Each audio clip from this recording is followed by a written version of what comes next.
an original. From Story Studio Network.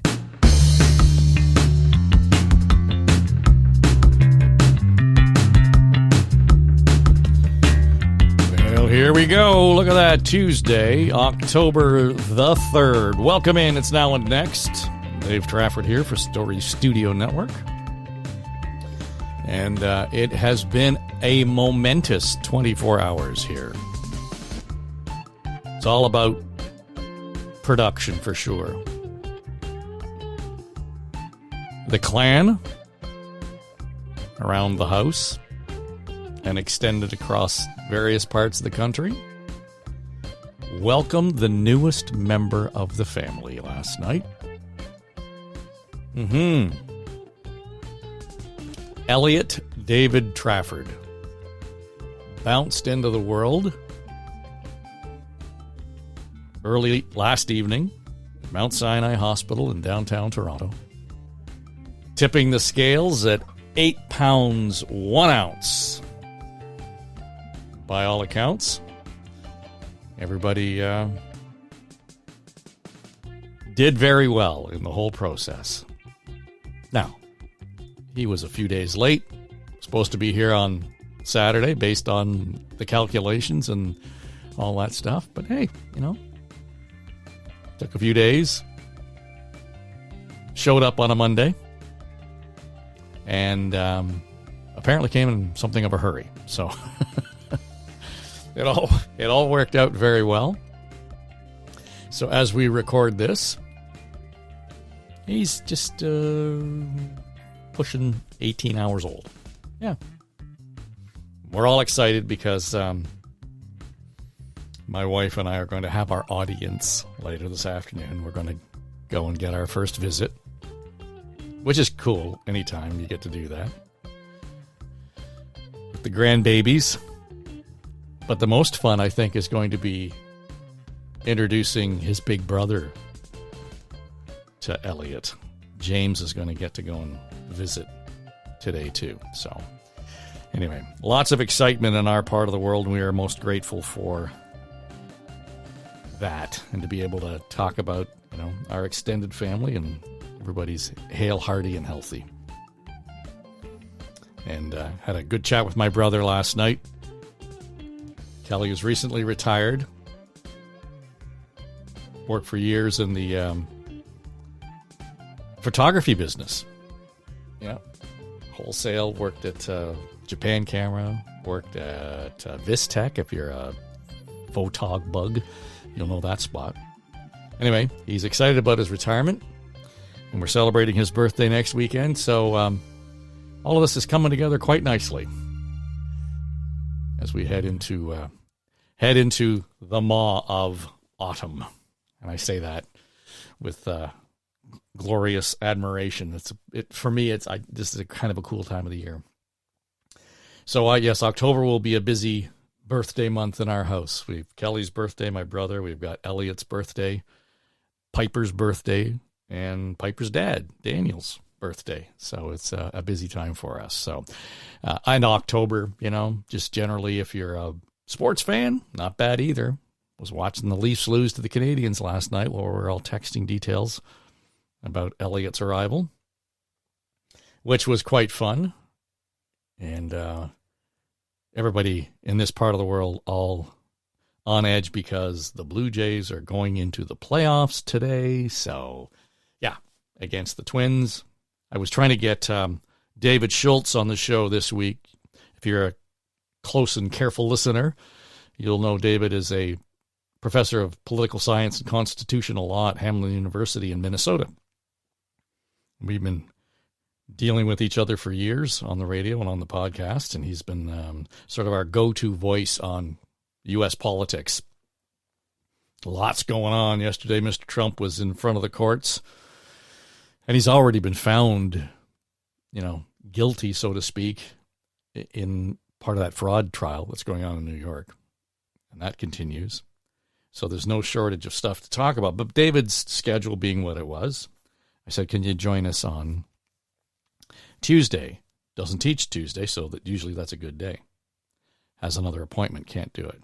Could do it Thursday, but I've got an appointment. Anyway, he's heading off to Europe to do some teaching. I said, well, perhaps we'll have to do a show when you're in Europe, because there's lots going on there too, and the implications of, Ukraine facing concerns around allies kind of waning in terms of their support, and certainly the shutdown relief legislation that they passed in Washington over the weekend doesn't deal with any kind of funding for the Ukraine war effort.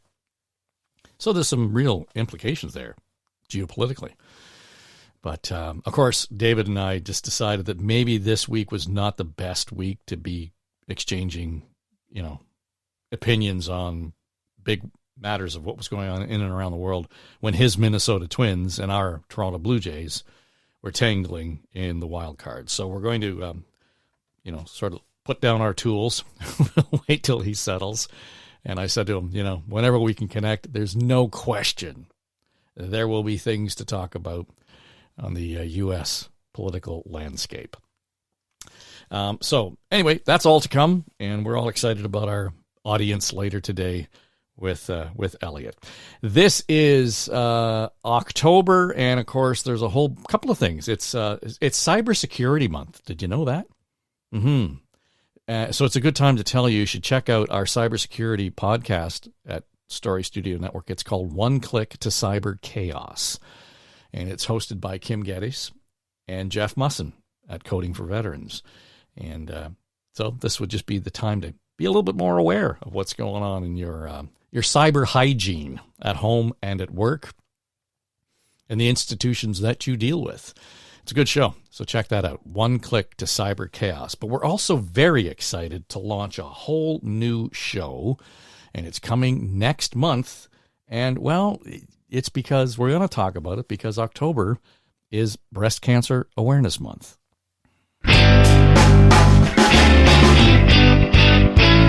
Boy, it certainly made a turn into October in a hurry. I guess that happens when you're kind of got your head elsewhere. I looked up and, September was in the rearview mirror because we had the grand opportunity to be vacationing in France and Italy. And, I do want to at some point get into sort of observations around the stuff that we noticed when we were away. We were in Paris for a little while, and the amount of infrastructure work that's going on is extraordinary. And why? Because the Olympics are landing in Paris next summer. And for all of you who say you can't have, it never pays for itself, it doesn't. The amount of infrastructure that's going into Paris alone will make those games worthwhile. And if that's what it takes, if only we'd had the Olympics, we might have the Eglinton Crosstown already here in Toronto. Anyway, the point is, here we are in October, and I was wandering down the Don Valley yesterday, and the colors are gorgeous and everything else, but it reminded me, a number of years ago, my wife and friends engaged in a 2-day walk. It was the walk to basically beat breast cancer, and it was a major effort. I think it might have been a 60-kilometer over 2-day walk. And so this time of year reminds me of the CIBC Run for the Cure, and we've got more than our share of T-shirts with the pink ribbon on it and everything else. So among the work we do at Story Studio Network, we like to, hang around with people who do good work. And so we were lucky enough to connect with the folks at Look Good, Feel Better. Sue Larkin is leading the charge there with the organization, and I thought, we need to not only talk about the good work you do, some of the good work in the offing, and I hate to say this, but I think we take the breast cancer effort for granted a little bit, and because it's so prominent, it feels like it should be, fixed.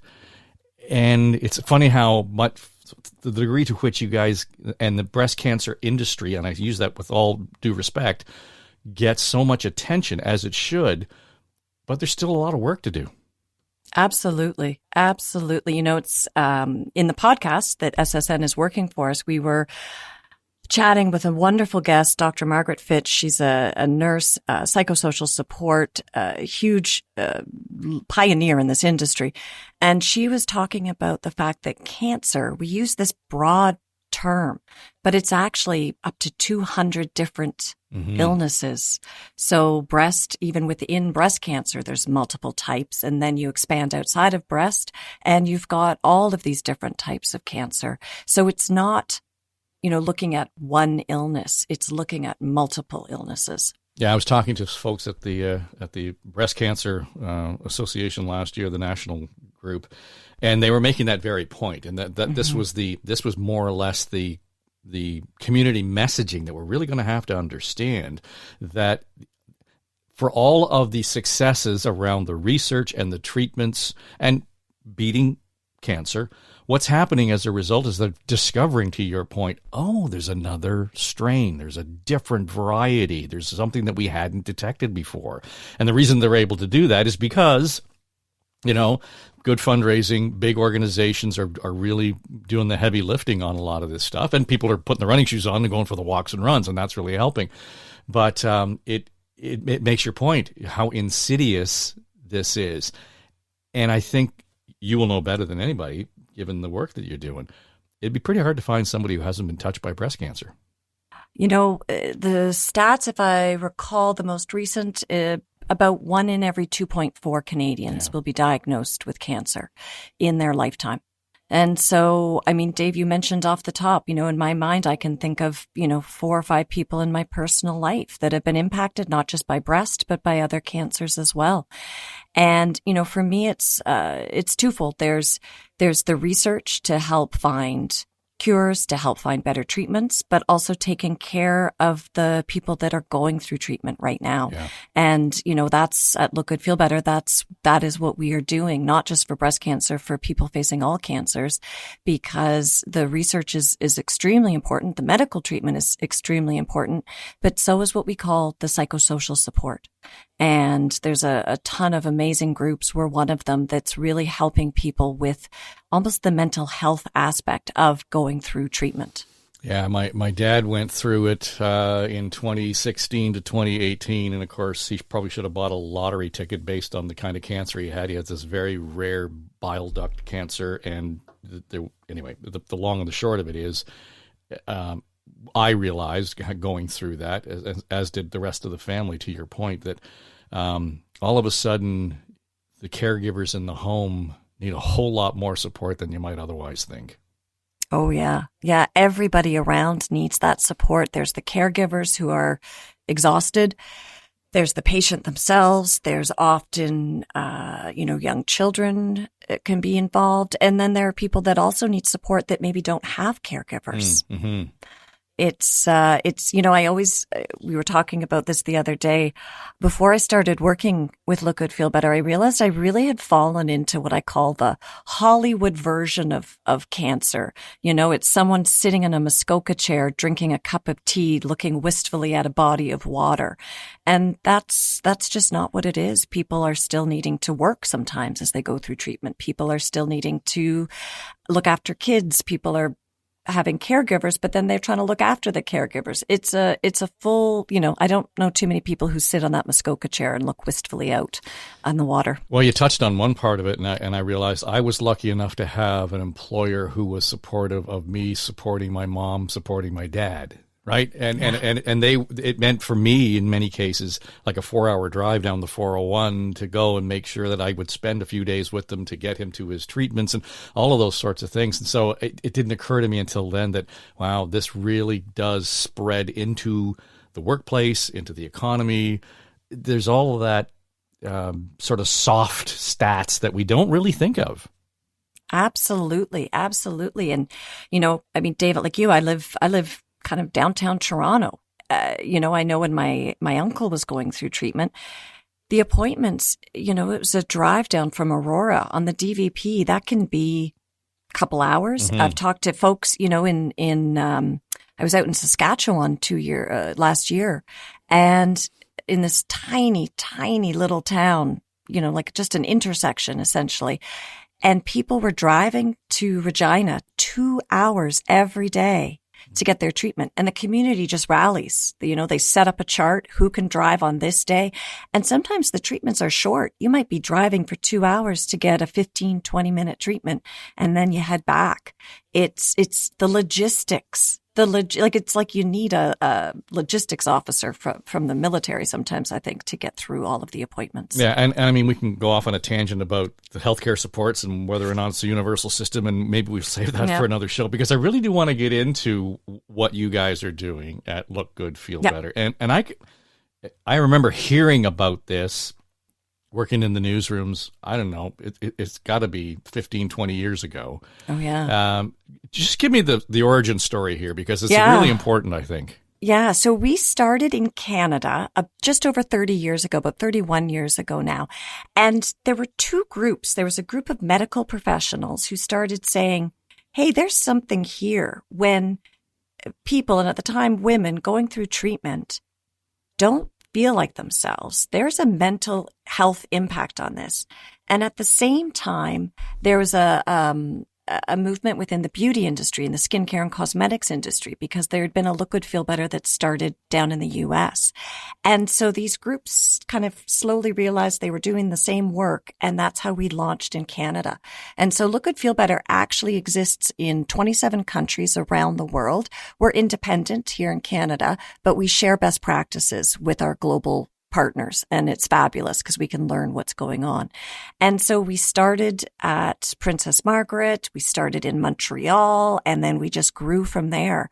And we are in hospitals and cancer centers, Canadian Cancer Society lodges, different cancer support groups. In just before COVID, we were in 100 sites across the country. We're just slowly reopening all of those, so we'll be back there by the end of the year. And then, of course, we also offer our workshops online as well. And when you talk about those sort of two lanes, one was more or less a mental health side of things. The other one was about, what we probably didn't use the phrase 30 years ago, but body image, right? I mean, and that was the whole sense of it. And I'll tell the audience, when we sat down to talk about the specifics of the show that you guys are producing, the number one concern for, question, I guess, that women had, particularly in this case, when they were given a diagnosis, was not necessarily about prognosis, about treatment, about anything else. It was, am I going to lose my hair? And on the surface, it sounds so trivial, but when we talked about it, it became very deeply rooted. And often women are so embarrassed to say they're worried about that because they feel like it's vanity. I have this cancer diagnosis. I'm like, but it actually comes. So just for your listeners, so at the workshop, we teach about using skincare, color cosmetics, and wigs and head coverings to help you feel like yourself again. And I always clarify, this isn't a beauty session. This isn't a makeover. This isn't getting makeup done for your wedding. This is where we teach you how to draw in brows that have maybe disappeared, eyelashes, how to manage hair loss. And we teach this so that women can choose what feels right for them. We never say you have to wear a wig. We never say you must do this. It's teaching them the skills to make their own decisions. And there's kind of two parts to the workshop. So on the surface, as I call it, it's around looking in the mirror and seeing yourself. And that comes down to two things. There's identity. So many times when you become diagnosed with cancer, all of a sudden you're no longer, I'm not Sue anymore. I'm the cancer patient. And when I look in the mirror and I see that reflected back, that is not how I want to see myself, and that's not necessarily how I want to be seen. And so for a lot of women, maybe they're still working, they're picking up kids from school, and what they want to do is just look like them. We had a story a couple of years ago, last year, one of our CEO was popped into this restaurant, and she'd been going there quite a bit during COVID to support this local restaurant. And she started chatting with the owner, and it turned out she was just celebrating her 5-year anniversary of being cancer-free. And Dee said, I work for this organization, Look Good, Feel Better. This woman got tears in her eyes, and she said, I did that workshop. I did it 5 years ago. She still has the picture on her phone of her leaving the workshop. She said it was the only fun thing that happened to me during cancer. But the reason she signed up for it is her daughter was graduating from high school. And she wanted to go to her daughter's graduation, and she wanted it to be about her daughter. She didn't want it to be about her daughter's mom who had cancer. So she wanted to show up at that graduation ceremony and party looking like herself, not looking like someone who was going through cancer treatment, because she wanted the focus to be on her daughter. Yeah, and I say this without being cynical or disrespectful, but quite frankly, if I lose the rest of my hair as a result, nobody's really, honestly, if a guy loses his hair, it's not going to be as big a deal as it is in terms of how, if you lost your hair and how you would see yourself. So there's a real, gender issue there that we got to kind of take into account.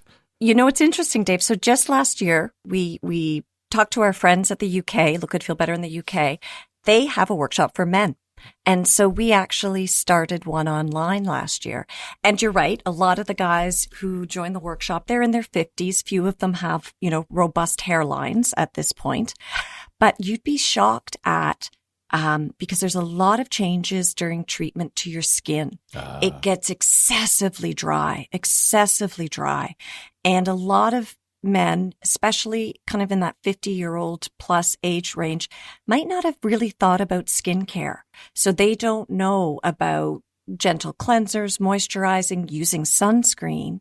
And we also talk, there's a point in both workshops where we talk about hygiene, because of course your immune system is compromised during treatment. So for women, we talk about not using makeup brushes, disposable applicators, all of this. For men, we talk about how to shave safely, because you don't want to get nicks and scratches during treatment because you could potentially get an infection.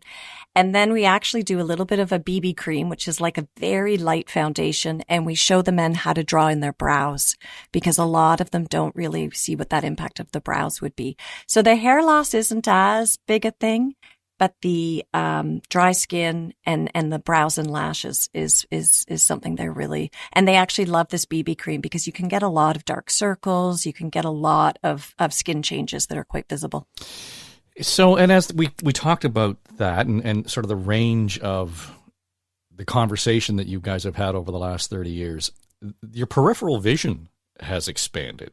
I mean, we're not, and I say this again, you're not just focusing on a very specific targeted group about, looking and presenting as themselves.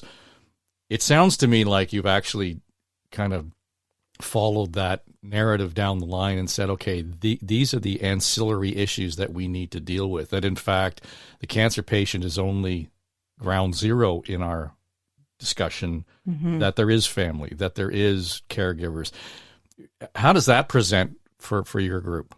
Yeah. So it's interesting. In a way, when I talk about the psychosocial support that happens in the workshop. And so the workshop, whether it's online or in person, we keep the numbers small. It's usually between 4 to 20 people, depending on the size of the room and online. And the reason we do that is it allows for conversation. And so what we've learned over the years is no matter how supportive your supportive network is, they just don't get it. Even though they want to, they might logically. And if you think about life stages that we go through, most people will have someone in their world that's going through something similar, whether it's graduating high school, whether it's getting married, having a baby. There's somebody in your space that you know is in that same stage with you. And what happens with a cancer diagnosis is that natural group is almost gone. You're the only one going through it.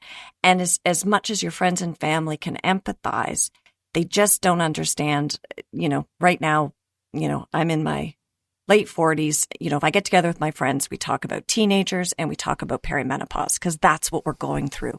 And just hearing my friends say, oh yeah, that happens to me too, that makes me feel better. And so that's the same thing that happens in the workshop. So someone will say, oh my gosh, are you on this meds? Are you getting these hot flashes? Or is this happening to you? And someone says, oh, I hear you. And this is, I discovered I tried this, I tried that. And it's this kind of unofficial support moments that happen. We have women who leave the workshop and they've now become a best friend. They go to appointments with each other and they celebrate. There was one of my favorite stories. I was at a workshop out in Halifax and there was 12 women around the room. And there was one woman, she hadn't started treatment yet. She was coming early because she wanted to learn everything before she started treatment. So she still had a full head of beautiful, beautiful hair. And throughout the workshop, she was tearing. I don't want to say she was crying, but she's, kind of looking up at the ceiling so the tears go back in her eyes rather than down her cheeks because she's scared because she doesn't know what to expect. It's a very high stress time right before treatment starts because it's this anticipation, right? It's really high stress. There's another woman in the workshop. She's about 3 months into treatment and she's rocking a bald head. She's got a scarf on. And we're talking about wigs. And one of the things with synthetic wigs is if you are cooking, you want to take your wig off because the synthetic ends can melt a little bit. So especially if you're barbecuing or opening an oven, you don't want to be wearing your wig. Well, this woman, and I mean, she's Halifax, she's East Coast, amazing sense of humor, big personality. She goes, oh, ladies, that happened to me. I didn't take my wig off. I opened the oven door and guess what? I melted the ends of my wig, but it's okay because I hadn't named my wig yet. So I named my wig biscuits because that's what I was taking out of the oven. And everyone, just like you, everyone around the table, like these women are going through crap, right? Yeah. They've got cancer. The room bursts out laughing. And this woman who had been fighting tears the entire workshop started laughing. And she said, if this woman can get through this with humor, then I think I can get through it too. And this woman, her sister was there with her and her sister is supporting and her sister's driving her to her appointments and all this stuff. But her sister can't crack a joke about the wig named Biscuits and make her laugh. Of course. Yeah. Right? Yeah. It's one of my favorite stories. Thank you for indulging. It was a long one. But it kind of gets to the point that's part of this personal journey. And it really is about these moments that you're going to face and the importance of identifying with community. Yeah. Right? I mean, that's Absolutely. Really what it comes down to. And this is for me why, for the podcast, one of the things we really worked on was to make sure we were bringing real voices, real stories, people just telling it like it is, because I often think of people that maybe don't have a support network, maybe don't. And if, for me, if someone listens to one of the podcast episodes and says, I feel better after hearing that person's experience, I might try that. To me, it's just that moment of I'm not alone. It's not just me. Yeah. Well, and the whole point of the podcast medium is about community. So I think you guys are really in the right place for this. Not that you're biased or anything. No, well, but what I do too. I do too. And I say that in terms of just overall, if you want to create community and you want to touch community, that's a good way to do it. Yeah. Right. And so I think that I'll be interested to hear how your community and that extended network responds to that, because there's more than an educational tool here for you. Exactly. Right. Exactly. It's I hesitate to call it therapeutic, but there is a salve about this that isn't going to cure cancer. Nope. Right. But to your point, Dave, about our system and the impact, for me, if somebody, there is an impact. If the idea is when people, come out the other side of their treatment, if they have been supported physically and emotionally and mentally, it's better for them. Oh, it's better for their caregivers, and it's better for the community. It's better for all of us. So it's just, I just love it. Well, I just love it. Draw the curtain back here as we're talking. My Slack channel's buzzing over here on the other screen, and our producer, Mike Trutler, has been hard at work, working with you guys on this show. And he has packaged up your trailer So Excellent. it should be in your inbox presently. And the good news is I got a note from Aaron. I love the trailer. It's going to be great. So, and the whole point of this is the show is called, Facing Cancer Together. Yeah. And I wish my mom had kind of had the opportunity to take advantage of this when she was going through it with my dad. Yeah. And in fact, it probably wouldn't be bad for those surviving folks to be able to listen to this, because there's a lot in here that personalizes the experience, but also, to your point, gives you some sense of support, community, feeling like you're not alone.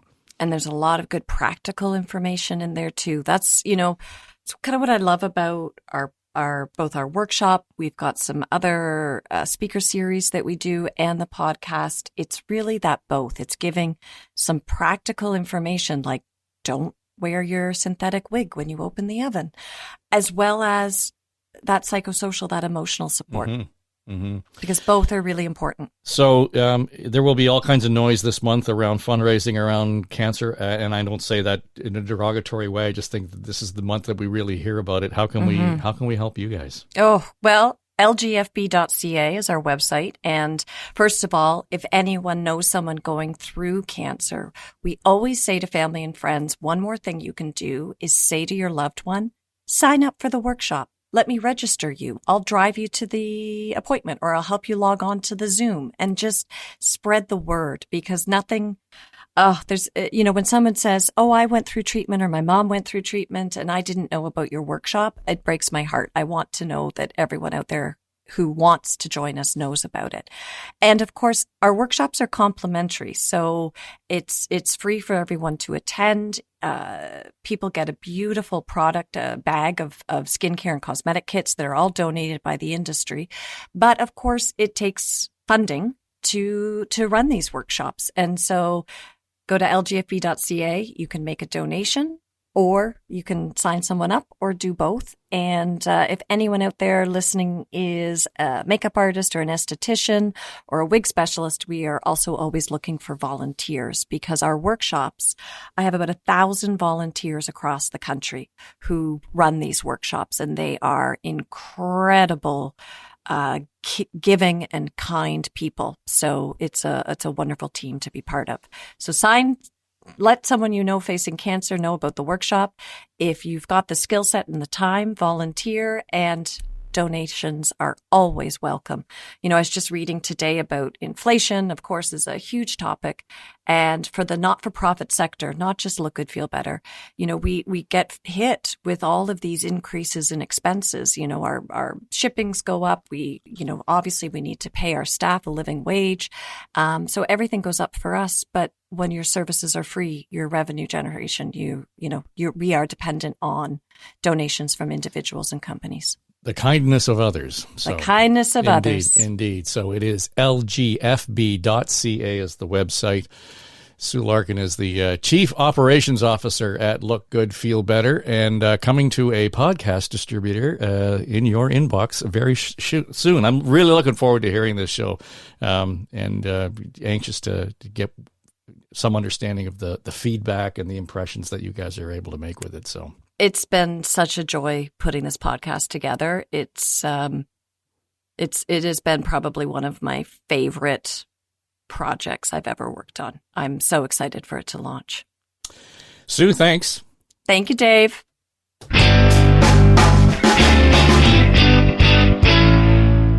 So I'm anxious to really listen to these shows for Look Good, Feel Better. It's Facing Cancer Together. And we'll be promoting it again once it launches. It's scheduled to go in the middle of November. And I think the heart of that story is that, I always joke and somebody will say, thank you for doing that. And I say, well, it's the least I can do. And we forget how easy it is to have an effect and an impact on somebody else's life simply by doing next to nothing. It takes little or no effort. Costs you little or nothing, right, to make a difference in somebody else's life. And this is a really good example of that. Look good, feel better. It's one of those groups that, sort of the least you can do to support them has a significant impact and effect on the lives of people you know, people you don't know. It doesn't really matter. And I like to say, it's the least I can do. And quite frankly, I love doing the least I can do. It's the old Groucho Marx line, right? So look good, feel better. It's lgfb.ca. Find out more about it. Donate. And when the podcast is ready to go, we'll let you know. And we'd love it if you'd subscribe and share it for a lot of reasons. There's a lot of stuff we do. It's mission driven. And this is one of them. Similar to the work we do with the Daily Bread Food Bank, Engineering with Nature. There's mission behind a lot of the shows that we do. So we're proud and pleased to be part of Facing Cancer Together. That's on the way, coming up. Another offering from Story Studio Network. Tomorrow, as lucky as I am, and we are in this family, I know that there are people who, just that's the way life turns. It's not always a good day for some folks. And I had the sad news on the weekend that my friend Barry Shepley, whom you may have known, he's been on the show lots. I've known Barry for 30 years. His wife Karen passed away after 5 years of fighting cancer. And she was an exceptional individual, just an elite athlete, Ironman triathlete. And she and Barry and their partner, Sheldon Prasad, coached me to do a number of marathons, like the 26.2-mile runs. Did a series of half marathons and some triathlons, all with their good guidance and coaxing and coaching. And so I've got to know them over the years, and they're extraordinary people. Anyway, I want to talk a little bit more about that tomorrow and reintroduce you to Barry Shepley and the good work that he does. And you talk about a guy who, just looks at it as the least he can do. You need to know Barry. And if you haven't already, check out my Facebook page at Dave Trafford. And there's a post there that describes what Barry's gone through and what Karen went through. So it being Breast Cancer Awareness Month, and as Sue pointed out in our conversation, cancer's cancer. And there's so many varieties of it. We need to do what we can do to beat the shit out of it. How about that? I want to set up a group called Friends United to Conquer and Kill Cancer. Take all the first letters there and make a great t-shirt, right? Fuck cancer. All right, on that cheery note, we'll be back at it again tomorrow, and I'll tell you all about my first meeting with Elliot, and all excited about introducing you to my friend Barry Shepley. That's on Now and Next for Story Studio Network, coming on your Wednesday. Pay no attention to that man behind the curtain. Now and Next is produced by Becky Coles. Our production manager is Jamie Nickerson. Audio editors are Mike Trutler and Drew Garner, and our sonic logo designer is Greg McDonald. Our executive producers are Dave and Aaron Trafford. This is SSN. Story Studio Network.